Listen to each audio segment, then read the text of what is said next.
Здраво дечки, денеска ќе се запознаеме со РВР бренд. Ако сакате да бидете уникатни, оригинални и едни единствени, тогаш сме денеска на вистинското место.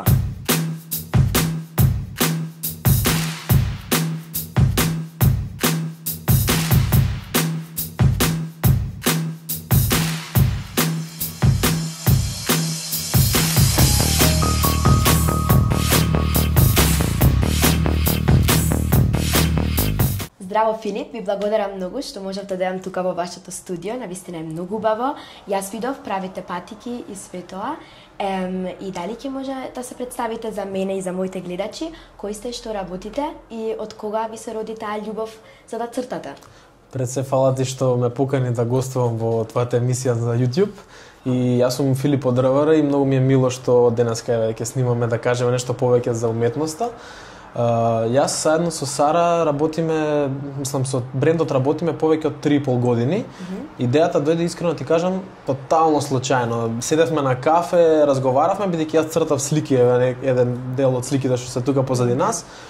И размислувавме да направиме нешто што ќе биде уметност, ама да биде покомерцијално. Знаеш, да може секој од луѓето да си го дозволи, да може да го носи заедно со себе, и така дојде целата идеја за РВР. Да, а вие од кога работите заедно со Сара?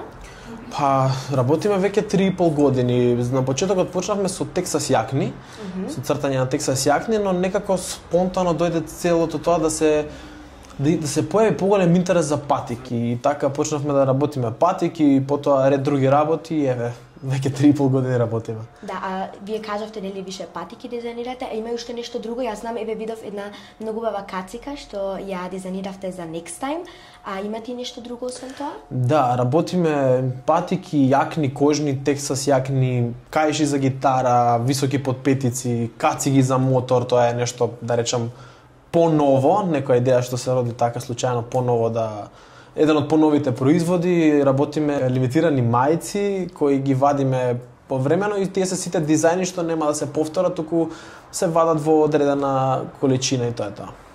А која е најпозната личност до сега што имате дизајнирано нешто? Има еден куп, искрено да ти кажам.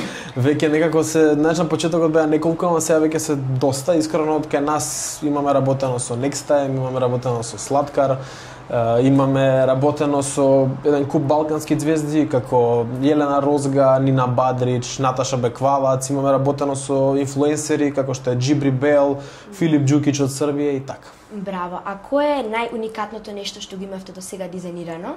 Па искрено ти кажам, не би можел да извојам што е нешто најуникатно, бидејќи секој пар патики или што и да е, како што реков, јакна или каиш за гитара, се работи во примерок еден од еден и се е уникатно. Секој дизајн што го имаме направено е уникатен за тој што го правиме.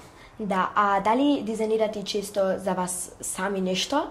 Добро прашање, искрено немаме. Порано повеќе правевме за нас, на почетокот особено, се што правевме за нас за да покажеме ете што работиме, а искрено ти кажам во задње време стварно немаме нешто направено за нас, зашто цело време имаме нарачки и знаеш како секој пат за самите себе немаме време на крај да дизајнираме нешто. Да. А како дојде соработката со Next Time и со Сладкар на Златна бубамара?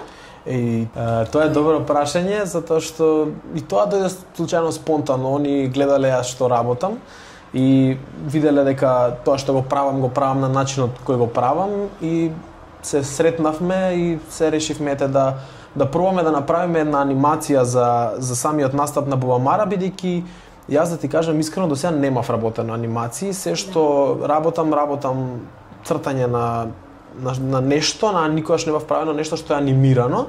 Свиријам бисер балкански, рани да ми излечи до мене. Како настана анимацијата за Златна бубамара на популарноста за океани? Појма немам. Се шалам, не е дека појма немам, него појма немав, бидејќи ми е првата анимација која имам работено и самата песна нуди една емоција која треба да се долови преку анимацијата. Се надевам дека ви се допадне, изгледаше вака. И така идејата беше на Стефан. Стефан дојде со идејата дека треба да имаме брод што е направен од оригами, да имаме некоја птица што лета, да се појават комити, нешто и тој целата таа анимација што можевте да видите. И така, искрено ти кажам, беше интересно да се работи анимација, бидејќи е нешто ново и различно за мене и искрено ти кажам, многу сум задоволен како испадна и Сладкар и Некстен беа доста задоволни од самиот настап на Да, и јас исто го видов и навистина супер изгледаше. А колку долго трае вакви патики да се направи? Значи, целата работа, што ја и труд што го ставате во овие патики, колку долго трае тоа? Па види, да ти кажам, тоа зависи од што се работи, бидејќи секој дизајн си е посебен сам за себе и зависи која е неговата тежина и комплексност. Некои дизајни имаат ликови, бараат многу повеќе работа да се седне се нацрта, а некои пократко, но да кажам еден некој оптимален период за изработка е околу 2 недели и така. Да, еве јас кај мене во Хамбург многу врне и еве јас ако се порачам кај вас некои патики, дали ќе се извади бојата или држи тоа? Не, бојата даваме гаранција дека нема да се извади бојата, бидејќи се работи со водоотпорни бои, со заштитен лак и еве јас моите патики што ги имам направено на почетокот веќе 3,5 години ги носам и ништо им се нема случено и фала Богу да ти кажам, никој до сега не се нема пожалено за патиките, така да се издржливи и изгледаат како фабрички да се така направени. Да, навистина се многу убави, ама тоа е навистина супер за мене дека многу често врне. Да, така да ќе можеш да ги носиш на секакви услови. Да.